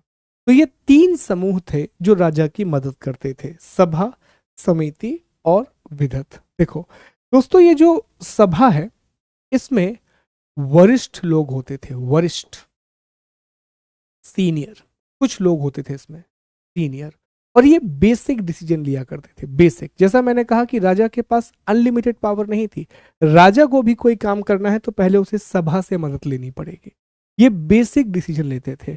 जो समिति है इसमें सभी लोग थे, इसमें सभी लोग हुआ करते थे, पूरी ट्राइब इसमें हुआ करती थी, और ये बड़े निर्णय लेता था, जैसे राजा कौन बनेगा, ये सारे निर्णय लिए जाते थे। तो ये बिग डिसीजन लिया करता था। और विधत, इसके बारे में ज्यादा जानकारी नहीं है, लेकिन कहा जाता है कि ये सबसे प्राचीन था, that was the oldest, oldest. ठीक है, एक बात और विशेष तौर पर ध्यान रखना कि चाहे वो विधत हो, चाहे वो सभा हो, या चाहे वो समिति हो, इन सभी में महिलाएं भाग लेती थीं, विमेन पार्टिसिपेट, सब में, सभा में भी महिलाएं हैं, समिति में भी महिलाएं हैं, और विधत में भी महिलाएं हैं। तो देखो, एक राजा है तो राजा अपने मन से काम नहीं कर सकता था। ऐसा नहीं था कि राजा के मन में जो कुछ भी आया और उसने वो डिसीजन ले लिए। अगर राजा को काम करना है तो उसे कुछ अधिकारियों की मदद लगती थी। उन अधिकारियों में पुरोहित सबसे इंपॉर्टेंट अधिकारी है, सेनानी जो कि ट्राइब के लोगों को प्रशिक्षण देता था, वज्रपति जो कि पशुपालक, पशु चारण की भूमि, पॉस्चर लैंड का रिकॉर्ड रखता था, और दूत, दूत के बारे में कहा जाता है ये स्पाई हुआ करते थे, बेसिकली जो जानकारी रखते थे कि ट्राइब में सब कुछ सही चल रहा है या नहीं चल रहा है। उसके अलावा राजा की मदद के लिए 3 ग्रुप थे, एक ग्रुप था सभा, एक ग्रुप था समिति, और एक ग्रुप था विधत। सभा जो है इसमें सीनियर लोग हुआ करते थे जो बेसिक डिसीजन लिया करते थे। समिति, जब कोई बहुत बड़ा निर्णय लेना है तो ट्राइब के सभी लोगों को बुलाया जाता था और वो समिति निर्णय लिया करती थी। और विधत, इसके बारे में ज्यादा जानकारी नहीं है, बस एक बात लिखी है कि ये सबसे पुरानी सभा थी, ये सबसे पुराना ऑर्गेनाइजेशन था। एक और बात, जो महिलाएं हैं वो सभा में भी होती थी, समिति में भी होती थी, और विधत में भी होती थी। तो जो विमेन है, विमेन पार्टिसिपेशन तीनों में था, विधत में भी था, सभा में भी था, और समिति में भी। ठीक है, चलिए, तो देखो अभी हम यहां तक की बातें लिख रहे थे दोस्तों, यहां तक की बातें हमने लिख ली हैं। राजा के बारे में मुख्य कार्य लिख लिया, शब्द लिख लिया, विशेष अधिकार नहीं थे, और हमने ये लिख लिया कि राजा की सहायता के लिए कौन होता था। अब इसी में हमारा फोर्थ पॉइंट में ये लिख लें कि राजा के पास स्थायी सेना नहीं थी। जो राजा है उसके पास स्थायी सेना नहीं थी। जो किंग है उसके पास कोई भी परमानेंट आर्मी नहीं थी। क्या होता था, कबीला के लोग ही युद्ध लड़ा करते थे और सेनानी उनको लीड किया करता था। तो कोई भी स्थायी सेना नहीं थी। एक और बात है, कर नहीं देते थे लोग, जो टैक्स है उसकी इंफॉर्मेशन नहीं है। हालांकि एक शब्द का इस्तेमाल किया गया है, बलि, BALI, बलि। ठीक है, बलि के बारे में कहा गया है कि शायद यह एक स्वैच्छिक कर था। कैसा कर था? ये एक स्वैच्छिक कर था, ये लोगों की इच्छा पर डिपेंड करता था। अगर लोग चाहें तो ये कर दें, अगर लोग ना चाहें तो इसे ना दें। ये वॉलेंटरी टैक्स था। कैसा टैक्स था? वॉलेंटरी टैक्स था। वॉलेंटरी टैक्स जो राजा को लोग दिया करते थे, लेकिन राजा, लोग बाध्य नहीं थे, कंपलसरी नहीं था कि लोगों को टैक्स देना ही है। लोग चाहें तो ये दे, ना चाहे तो ना दे। बलि, सेक्रीफाइस, ठीक है। अब बलि का अर्थ यहाँ ये मत समझना कि भैया जाकर के अपनी गर्दन कटवा देना, नहीं। बलि यहाँ पर शायद कोई, हो सकता है कोई पशु दे दे, हो सकता है कोई कुछ अनाज ला करके दे दे, इसी को बलि। लेकिन ये सब वॉलेंटरी था, ये सब स्वैच्छिक था। आप चाहें तो टैक्स दीजिए, नहीं देना तो मत दो, कोई कंपल्सन नहीं है, ठीक है। तीसरी बात, एक चीज और याद रखना कि इस पूरे काल में जो जन है या जो कबीले हैं, जो कबीले हैं वो आपस में युद्ध करते थे। वो क्या करते थे? वो आपस में युद्ध करते थे। जितने भी ट्राइब हैं, अब जैसा मैंने कहा कि एक ब्रांच में तो आए नहीं थे आर्य, एक ब्रांच आई, उसने अपना एक कबीला बना लिया ए, दूसरी ब्रांच आई, उसने अपना कबीला बना लिया बी, तीसरी ब्रांच आई, उसने अपना कबीला बना लिया सी। ऐसे बहुत सारे कबीले थे। तो ये कबीले आपस में लड़ा करते थे, इनकी आपस में लड़ाइयां होती थी। क्यों होती थी लड़ाइयां? तो दो कारण है। सबसे पहला कारण है गाय, और गाय के लिए जो युद्ध होता था उसे गविष्ठी कहा जाता था। गविष्ठी, गाय के लिए जो युद्ध होता था उसे गविष्ठी कहते थे। और दूसरा है उपजाऊ भूमि, दूसरा है लैंड, ठीक है। तो पहला कारण होता था पशु, पशु में भी गाय जिसे गविष्ठी कहा गया है इस युद्ध के लिए, और दूसरा है भूमि। अब ऐसा ही एक युद्ध है जिसकी चर्चा ऋग्वेद में की गई है, और एक युद्ध है ऐसा, दसराज युद्ध। दस राज युद्ध, दस राज युद्ध, ये बड़ा फेमस युद्ध है इस पूरे समय का। दस राज युद्ध, the battle of 10 Kings, the battle of 10 Kings. दोस्तों ये जो दसराज युद्ध है, ये रावी अर्थात पुरुषनी नदी के किनारे हुआ। रावी अर्थात पुरुषनी नदी के किनारे हुआ था। किस किस के बीच में हुआ था? तो ये युद्ध में एक तरफ भरत कबीला था, भरत कबीला, और एक तरफ 10 अन्य कबीले, 10 अन्य कबीले थे। भरत कबीले में जो राजा थे वो राजा थे सुदास, ठीक है। तो इनके बीच में हुआ था, और इसमें जीत किसकी हुई थी? तो भरत कबीले की इसमें जीत हुई थी, और इसमें विजय, विक्ट्री, विक्ट्री। रावी पुरुषनी नदी के किनारे हुआ, भरत कबीले के राजा सुदास थे और 10 अन्य कबीले थे। इनके बीच में एक बहुत बड़ा युद्ध हुआ जिसे दसराग या दसराज युद्ध के नाम से जाना जाता है। एक कहानी भी है, मैं आपको एक कहानी सुनाता हूँ इसकी पूरी। ये प्राचीन नदियों के नाम है, वितस्ता, झेलम, अस्कनी, चेनाब, सब लिखा हुआ है यहाँ, है ना। ये देखो, जन, विश, ग्राम, कुल तरह की इकाइयां हैं। 10 राजन युद्ध। आर्यों की यहाँ पर 5 अलग अलग ट्राइब आए थे जिन्हें पंच जन कहा जाता था। उसमें पुरु, यदु, तुर्वशा, अनु, अभी कोई पूछ रहा था कि वो अलग अलग कौन सी ब्रांचेस थे, वो यही था। 5 उसमें आर्य थे, 5 नॉन आर्य थे। परिष्णु नदी के किनारे हुआ था, ये आपको याद रखना। द बैटल ऑफ 10 किंग्स या 10 राजन युद्ध। तो ये दोस्तों पूरी की पूरी राजनीतिक व्यवस्था है, ये पूरा का पूरा पॉलिटिकल सिस्टम है। तो हमने सब कुछ पढ़ा। एक चीज मैं आपको और पढ़ा दूं, प्रमुख अधिकारी, मेजर जो अधिकारी थे वो ये हुआ करते थे। पुरोहित पुजारी को कहते थे, सेनानी सेना का सर्वोच्च कमांडर, वज्रपति चारागाह भूमि का प्रधान, जीव ग्रह पुलिस अधिकारी था, दूत जासूस हुआ करता था, ग्रामीण गांव का मुखिया था, कुलपति परिवार का मुखिया था, मध्यमासी विवादों का मध्यस्थ था, भग दुधा राजस्व का संग्रह करता था, रेवेन्यू कलेक्ट करता था, संग्रहित्री ये कोषाध्यक्ष हुआ करता था, ठीक है, अर्थात जो संघहित्री है वो ट्रेजरर हुआ करता था। जो महिषी है वो मुख्य रानी के लिए, सुता सारथी, गोविनार्ता खेल और वनों का रक्षक, ठीक है, पलगला मैसेंजर हुआ करता था, छत्री चैम्बरमैन, अक्षवापा मुनीम, स्थापति मुख्य न्यायाधीश, तक्षण बढ़ई। तो ये शब्द हैं, ये जरूर याद कर लीजिएगा, ये आपके लिए मैं होमवर्क दे रहा हूँ। इन वर्ड्स को जरूर आप याद कर लेना, क्योंकि इस शब्द से सीधे सीधे सवाल आ जाते हैं, डायरेक्ट क्वेश्चन पूछा जाता है प्रिलिमिनरी एग्जामिनेशन।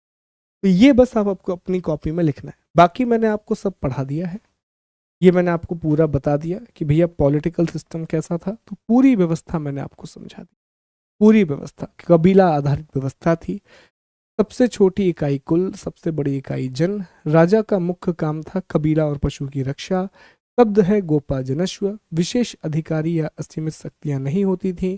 इनकी सहायता के लिए अधिकारी थे, राजा, पुरोहित, सेनानी, वज्रपति, दूध। 3 समूह थे, सभा, समिति और विदथ। राजा के पास स्थायी सेना नहीं थी। राजा को लोग स्वैच्छिक कर देते थे, कोई कंपलसरी टैक्सेशन नहीं था। आपस में कबीले युद्ध करते थे। युद्ध या तो भूमि के लिए होता था या गाय के लिए होता था। इसी युद्ध में एक है दसराज युद्ध, जो रावी नदी के किनारे भरत कबीले के राजा सुदास और 10 अन्य कबीलों के बीच में हुआ था। इसमें भरत कबीले के राजा सुदास की जीत हो गई थी। तो ये राजनीतिक व्यवस्था है, ये पूरा पॉलिटिकल सिस्टम है। कल हम समाज की बात करेंगे, कल हम अर्थव्यवस्था की बात करेंगे और कल हम धर्म की बात करेंगे, ठीक है।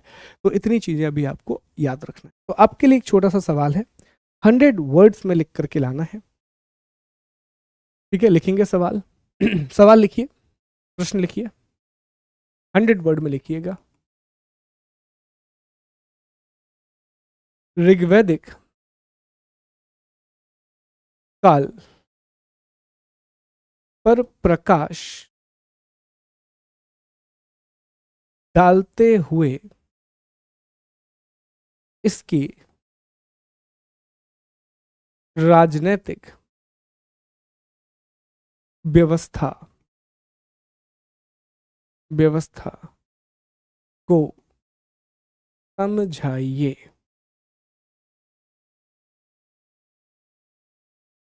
100 वर्ड्स में लिखना है आपको ये। Explain political system of Rigvedic age also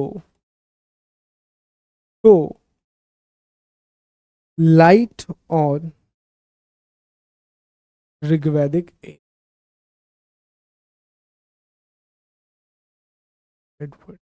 ठीक है, ये लिखना है आपको। Okay, all good. तो ये आपको करके आना है, ये आपका एक सवाल है, एक प्रश्न है जो आप लिख करके लाएंगे। तो देखो भैया, साथ ही साथ में मैंने आपको सारी चीज़ें करवा दी हैं, मैंने आपको ये लिखवा भी दिया है, शॉर्ट नोट भी आपके बन गए हैं, एक होमवर्क आपको दिया है कि अधिकारी पढ़ना है, और दूसरा मैंने आपसे कहा है ये पढ़ करके आना है। अब मुझे बताओ, इसके अलावा कोई डाउट है? एनी अदर प्रॉब्लम बताइए, कोई समस्या, कोई दिक्कत?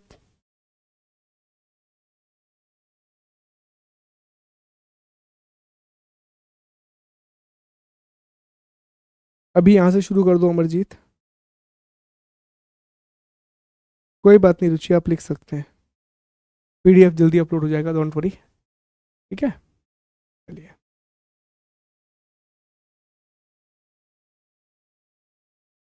महादेव देखो, एक ये कारण हो सकता है, देखो सबसे बड़ा कारण क्या है, उनका नाम समझो। आर्यंस वर नोमैडिक, वो खाना बदोश थे, तो उनका काम ही था एक जगह से दूसरी जगह पर जाना। लेकिन जब वो भारत आए तो उन्हें यहाँ पर अच्छी जमीन मिली जहाँ पर वो कृषि कर सकते थे, तो फिर उन्होंने यहाँ पर स्थायी निवास शुरू किया, उन्होंने यहाँ पर परमानेंट सेटल होने का निर्णय लिया, ये कारण हो सकता है।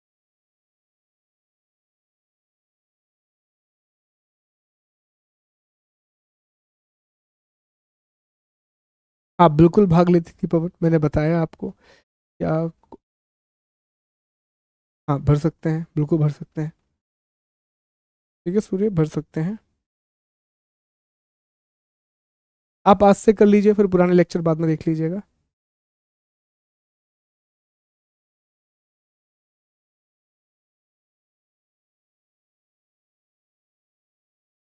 ओके, यहीं बता दीजिए आपके जो भी डाउट है।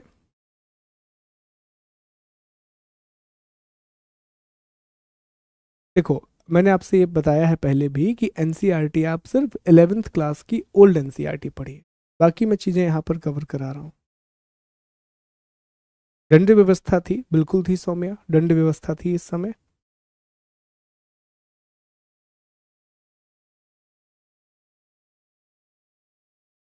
हाँ, लिख सकते हैं, नो प्रॉब्लम। हाँ, सूर्या फॉर्म भर सकते हैं। देखो, उत्कर्ष कबीले के सरदार के लिए एक स्वैच्छिक कर था बलि, कंपलसरी टैक्सेशन नहीं था, है ना, कंपलसरी टैक्सेशन के प्रमाण नहीं मिलते हमें। नोट्स के बारे में जो मैं लिख रहा हूँ यही आपके नोट्स, यही आपको लिखना है अपनी कॉपी में, इसके अलावा नोट्स नहीं है और पीडीएफ मिले, ठीक है। देखो, इंग्लिश में बड़ा सिंपल है, explain political system of Rigveda, also throw the light on the Rigvedic age. तो पहले आप इसमें ऋग्वैदिक एज का एक इंट्रोडक्शन देंगे, फिर आप ऋग्वैदिक पीरियड के पॉलिटिकल सिस्टम के बारे में बताएंगे। दोनों दोनों का प्रयोग करना है। हाँ, यही नोट्स बना लीजिए रुचि, और वो सिर्फ आप पढ़ लीजिएगा। ओके ओके, बिल्कुल बिल्कुल। नहीं, आपका मैसेज दिख रहा है के जी एस जो, बताइए मुझे। लॉन्ग नोट्स बना लो, नहीं यही नोट्स बनाओ रुचि जो मैं आपको बोर्ड पे लिखवा रहा हूँ, बस। क्योंकि लोग कम थे रुचिता, और उस समय जैसा मैंने कहा कि देखो, सेना आप कब रख सकते हो, जब आपके पास उन्हें देने के लिए सैलरी हो। तो राजा को अलग से पैसा तो मिल नहीं रहा है। बलि वॉज दी वॉलेंटरी टैक्स, बलि एक स्वैच्छिक कर था, तो राजा सेना रखेगा कैसे। इसीलिए जब भी युद्ध होता था तो जो भी कबीले के लोग हैं वो आपस में इकट्ठे हो जाते थे और युद्ध लड़ा करते थे। हाँ, हम आर्य के वंशज हैं, बिल्कुल। ठीक है, बना सकते हैं, बना सकते हैं, मैं एक बार चेक करा लेता हूँ। चलिए, आर्य इंडो यूरोपियन भाषाएं बोला करते थे, इंडो यूरोपियन भाषाएं, और फिर संस्कृत, है ना, संस्कृत।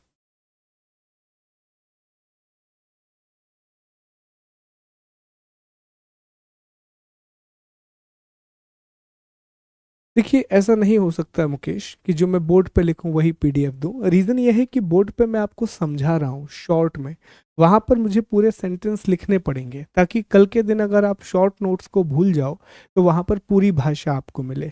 और इतनी मेहनत करनी पड़ेगी, इतना आपको लिखना पड़ेगा कॉपी में। आप ये मत सोचिए कि बिना मेहनत करे आप इतना बड़ा एग्जाम निकाल लेंगे। तो लिखिए, जब पढ़ रहे हो क्लास को तो मूवी की तरह मत देखो क्लास को, कॉपी पेन लेकर के बैठो, है ना, और लिखो जो जो मैं लिख रहा हूँ। जब मैं लिख सकता हूँ तो आप क्यों नहीं लिख सकते। मेरे से बड़ा काम तो आपको करना है ना। नहीं, उस समय मुस्लिम नहीं थे दोस्तों, आयुष, उस समय मुस्लिम नहीं थे। मुस्लिम धर्म का जो उदय है, इस्लाम का जो उदय है वो 600 एडी में होगा, तो बहुत बाद में मुस्लिम आएंगे, है ना। तो अभी धर्म जैसी शायद कोई संरचना नहीं है दुनिया में, अपने अपने अलग तरीके हैं। ओके, चलिए आगे बढ़ते हैं फिर अब। कल मिलेंगे आपसे, अपना ख्याल रखिए। तो कल हमें टॉपिक को आगे बढ़ाना। Thank you so much, god bless you, take care all of you.